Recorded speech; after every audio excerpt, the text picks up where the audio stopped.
Hi everyone, this is Kelly from The Truth in Story, and I am here today to do a video response because I love video responses because it really does take, and this is interesting because this is part of the response, but I love responses like this that start to circulate because it starts a conversation that I think is quite fascinating to see how it kind of morphs and blends and moves, and you get this, various perspectives from the same question, and it's very interesting to me. Now, I've seen 3 of them. I don't know if there's more. If there is, if you've made one and I missed it, then please put a link in the comments below.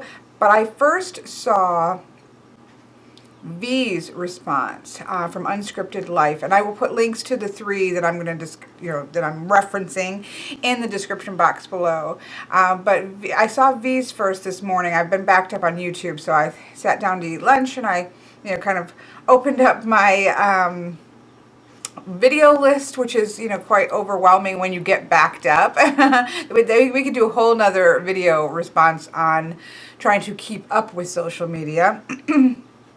But anyways, I saw hers, and it just made me smile because she's quite enthusiastic and she's very honest in her video about, so the question is, why do we make these videos? As you probably saw in the subject when you clicked on this video, why do we make YouTube videos? And you can tell from V, if you watch her other ones, and you should watch her other videos, but you can tell that she's very comfortable, that this is probably somewhat in her field because she's very comfortable. She enunciates really beautifully. Everything is put together really beautifully, and you can tell so. And she, so she talks about that, and maybe I should, mute my phone. One of the other downsides of making videos is always trying to shut everything off and always missing one.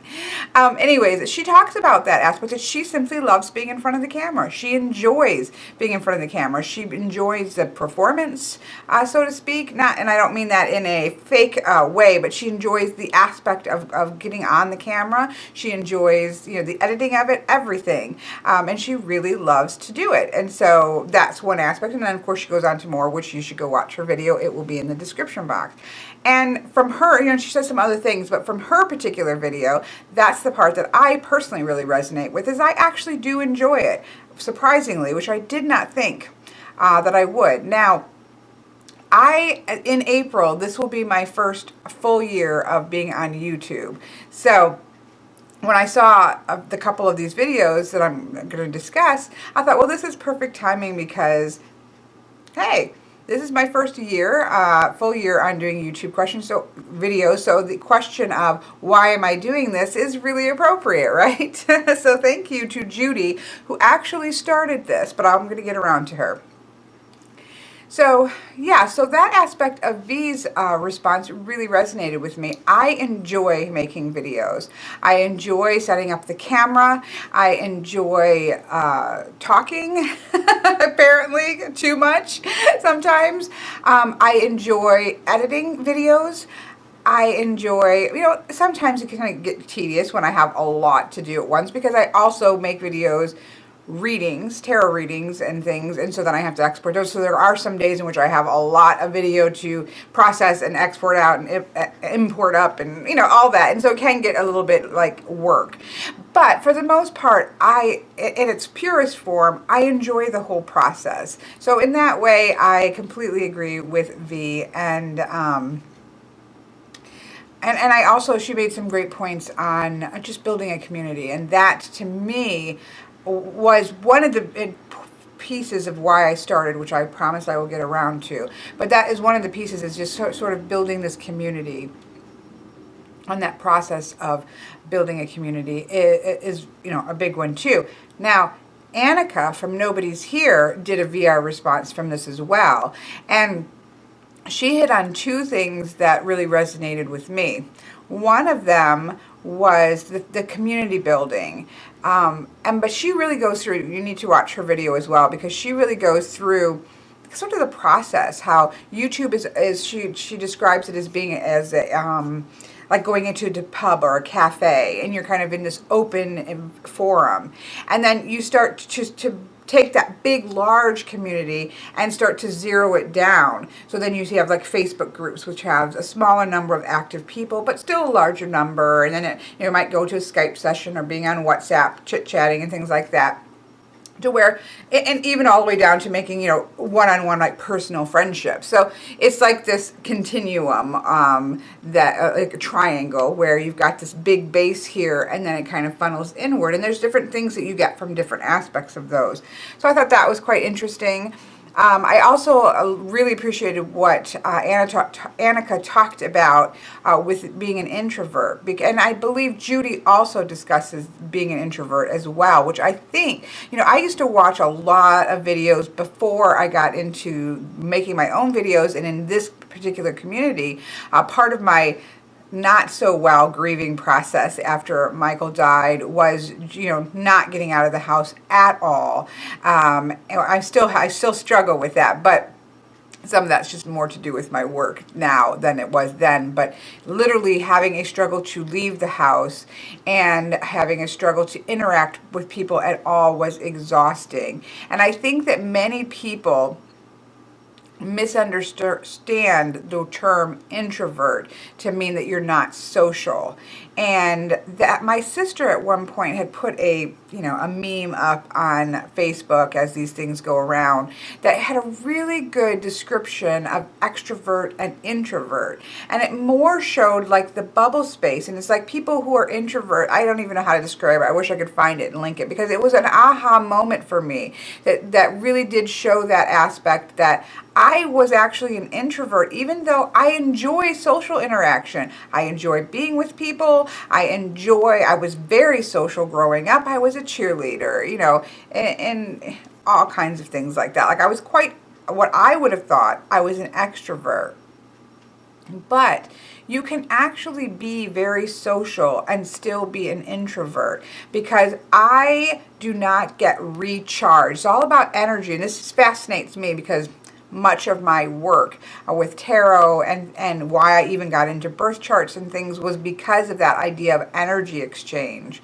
And so for an introvert, when they give out energy now I'm not an expert, this is my understanding of this, my experience with this. For an introvert, when they're giving out energy socially, they're not getting it back. You might be giving them energy and things like this, and you might be, engaging with them, but they're not actually recharging in that conversation or in that interaction. They're just expending. And so an introvert needs to then go back into solitude, or even one-on-one with somebody that they're really comfortable with, but they need to retreat, so to speak, and that's where they recharge their energy. Whereas an extrovert is actually being recharged by the social interaction. And so they actually go out and interact with people as their form of recharging their energy. And so when they're off on their own doing things, they're depleting their energy, and they need to go socially interact so that they can recharge themselves. For an introvert, it's the opposite. They need to recharge quietly, and then they can go out and have interactions until they're depleted and they need to go back. So that's quite fascinating to me. I think that introversion, I think, can be, especially introversion on YouTube, because I think this applies to quite a lot of people. Because I saw this when I was watching YouTube channels in my initial phase of not leaving the house at all in the grieving process. I watched a lot of videos, a lot of vlogs, people that are life vloggers, where they just vlog their entire life, and watched a lot of it. And there are some that are very extroverted, but there are a lot of people that are very popular on YouTube, or they made YouTube channels because they're introverts. And so that to me is quite psychologically very interesting. So that's certainly appropriate to me. I enjoy interacting with people. I enjoy talking. I enjoy teaching. I enjoy all kinds of things, but it doesn't recharge me. What recharges me is being in my own space, in my own home, with my own things. I can be around people, like, close people that are very, very close to me, and that does recharge me, people that I'm comfortable with. But social interaction where you're on doesn't necessarily recharge me. And so it's certainly a way to be interactive with people. And as this is what Annika said, I don't claim this, it's wonderful. But the idea, it is actually a way to be engaged, but also be recharging, because I'm sitting here at home with my puppy in my house, and I'm solitary and I'm feeling recharged, but I'm also interacting and I'm engaging in the social context. So yes, that really I was nodding my head to that with her video. And then I watched Judy's. I actually watched Judy's last because I kind of worked my way backwards. And Judy's the one that started it. Again, I will have links all in the description box. And she talked about, you know, why she was feeling this. I think it was came about because she was doing a challenge, and I'm with Annika in the fact that I don't really like that terminology. I think of tag is a much better terminology, because I think that it puts pressure that it doesn't need to. If I'm doing a tag or a challenge or something and I simply don't want to do it that day, I simply won't do it. You know, it's meant to be something. I feel that tags are meant to be something to give you something, content to work with, to spur ideas and to have conversations, but it shouldn't be something that is taxing. And if it is taxing, then I do think that taking a step back and kind of evaluating why you're doing it is an excellent thing, which is what Judy did, which prompted this conversation. And she does talk about introversion as well, and that idea of being able to interact but in your own terms and on your own context. So very interesting videos. I highly recommend you watching them all.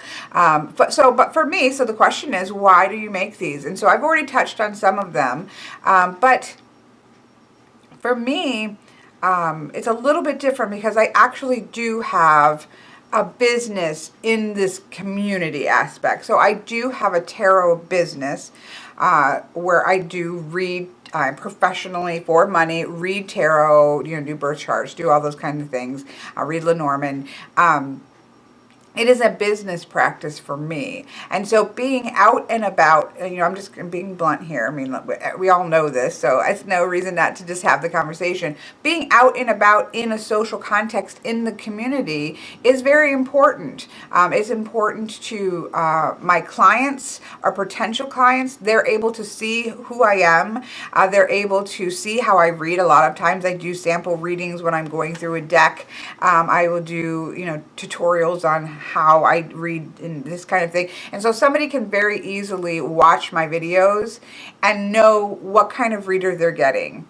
And it takes a lot of the pressure off of my actual reading practice, because when you're first starting out, again, this has been a full year for me, but when you're first starting out in a tarot business, so this is separate from YouTube, part of the problem is nobody knows you. They don't know what kind of reader you are. Are you the reader for them? So there's a lot more of filtering out to try to make sure that the person understands what they're getting from me, and vice versa, that we're both come to the table with the right expectations, with the accurate expectations of what we're both going to get and or give.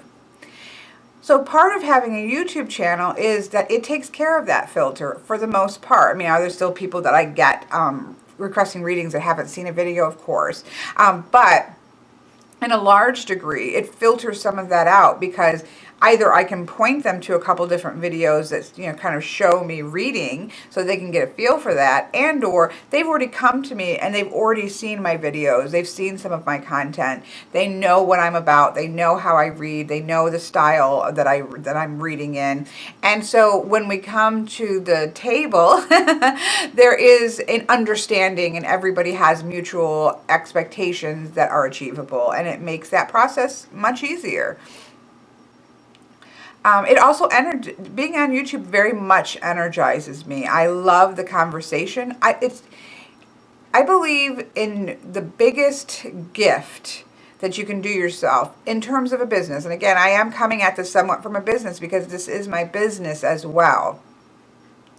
But the greatest gift that you can have in a business is that you're doing something that you're passionate about. And I think that translates. Certainly the people that I watch I watch because they're passionate about something, and that passion translates. And so for me, being engaged with other passionate people, other people who have the same crazy passion as I do, is extremely energizing. It's bouncing ideas, it's bouncing decks. Yes, it's, also hurts our wallets from deck buying, as I've been doing a couple live pop-up videos on going through my deck collection.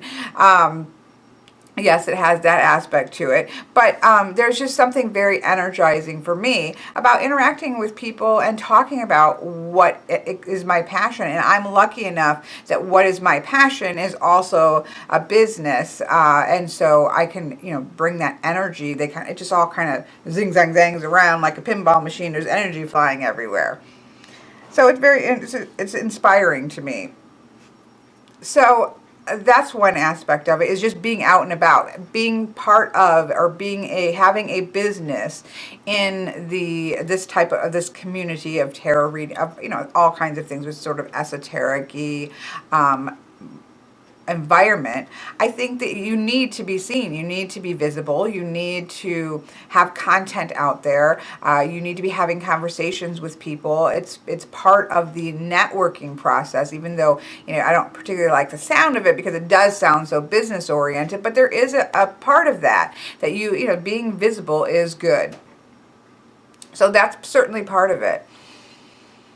YouTube was the very last social media that when I was setting up my business, and people have, I've talked about this whole process multiple times on multiple videos, but in a nutshell, when my son passed away, I had about a year of really intense grieving, and near the end of that, where like I said, I had a very difficult time even engaging in life whatsoever, just getting out of the house, all of that, other videos about that. But when I started to get my head at least a little above the waters, I realized that I was moving from a lack of time, because between my work that to pay the bills, which was a home-based business because I needed to stay home with my son, who was ill his whole life, and so. But when he passed, and when the grieving started to ebb enough in which life was reexerting itself, I had a lot of time capital that I didn't have before. Now, obviously, I would have rather not had that time capital and still had my son. But the truth of the matter is that I did all of a sudden find myself with a great deal of time capital that I had to decide, what am I going to do with that? I wasn't interested, I quickly found out, or decided, I really wasn't interested in going into the workforce in a 9-to-5 capacity or 8-to-5 capacity, punching a clock. It simply isn't in my nature, number one, and I just haven't done it so long because I've been taking care of my children for so long and working from home on a kind of part-time basis. And so this just simply wasn't something I wanted to do. So I really had to ask myself, existential crisis, what do I want to do with the rest of my life? And I decided, what I really want to do is this. I want to hold space for other people. I want to be able to read for other people. I want to be involved in the dialogue about something that I wasn't able to talk about for a very long time due to some religious issues. So within my family unit. So, for me, it was that sort of, this is what I want to do for the rest of my life. Like, I love to teach. I love to take knowledge that I spend a lot of time trying to figure out in my head, and being able to put it out there actually is a way of my learning. So that was my first idea when I decided to make the very first video. Well, I think the first one was a deck review, because I love to watch deck reviews. I love them. I'd watch them all the time, and I thought, okay, well, do what you love. I love to watch deck reviews. So I think my first one was a deck review. But what was in my head to do was to go through the tarot cards and do a comparison, which I sadly didn't finish. I have, I think, only a couple left in the major arcana. I need to just finish them so it's not looming over me in guilt. But But that was my initial concept, was knowing myself.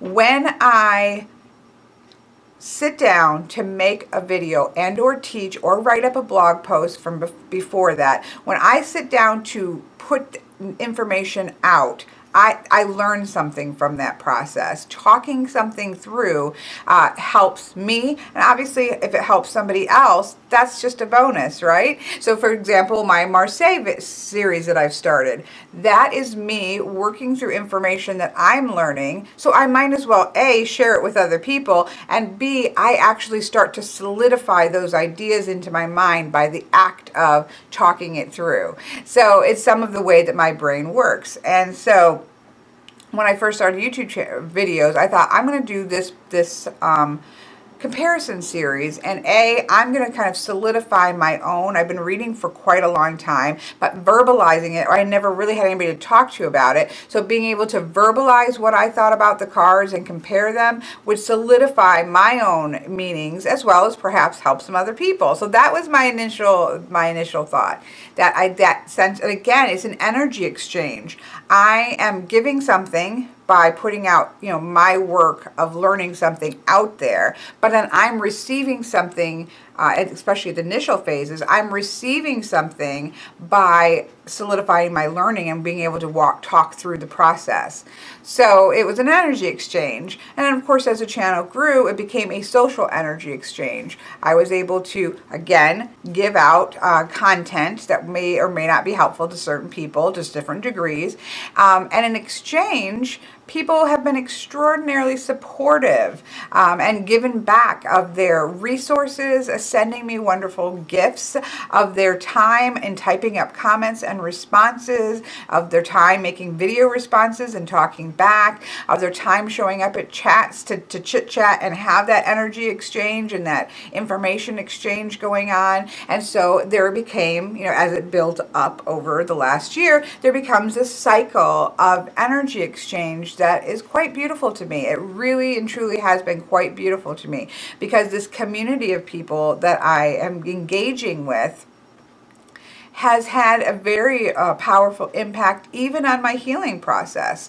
It's still a process that I have to go through at its bones by myself, but I have been bolstered, and I have been held up, held space for by so many different people that have, it's been a joy, and it has actually helped my healing process in that second full year of the healing process. So that has been wonderful to see, and that is in part to do with the YouTube community.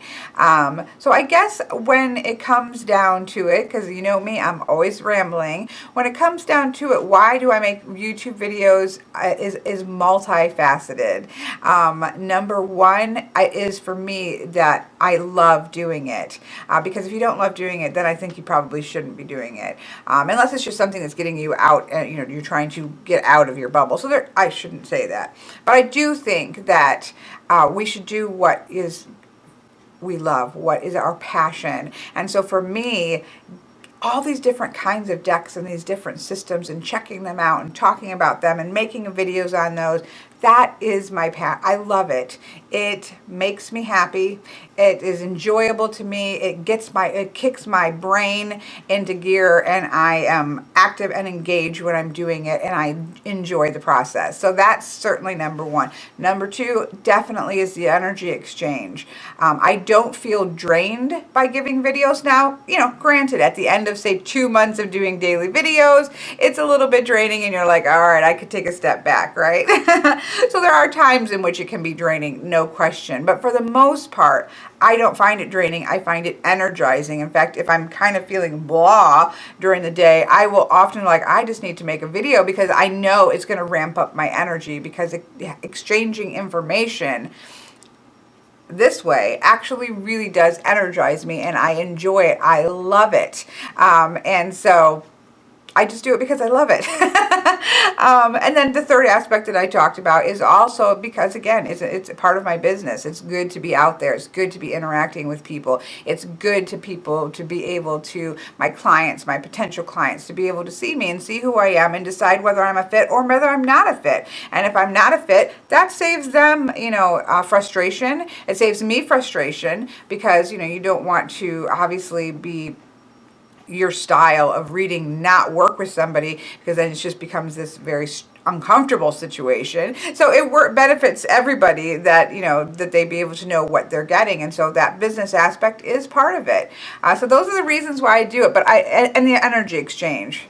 I'm losing my track because I'm rambling too much. The other aspect is that social energy exchange that I have loved to watch. There is something psychologically interesting to me about energy exchange in all different forms, and to see it on this community level is really beautiful, and to experience it. I've literally experienced this exchange where I do put out a lot of content. I do put out a lot of my energy, in teaching and or just deck reviews, everything. I put that energy out there, but it's not draining to me because it comes back to me through social interactions, through all the things that I already talked about. And so it's not draining to me because there is an exchange there. And it's beautiful. And I love it so much. So much, which is why we get so many videos. So there we have my rambling response to why do I make videos. I simply love it. And I love you guys. And it's fantastic. And I am looking forward to another year of doing this as well. So take a look at those other videos that I will have linked below, because it's really interesting. And please, if you do a video response, make sure to let me know in the comments so that I can see them, because I think it's a fantastic conversation. So thank you, Judy, for giving it a go.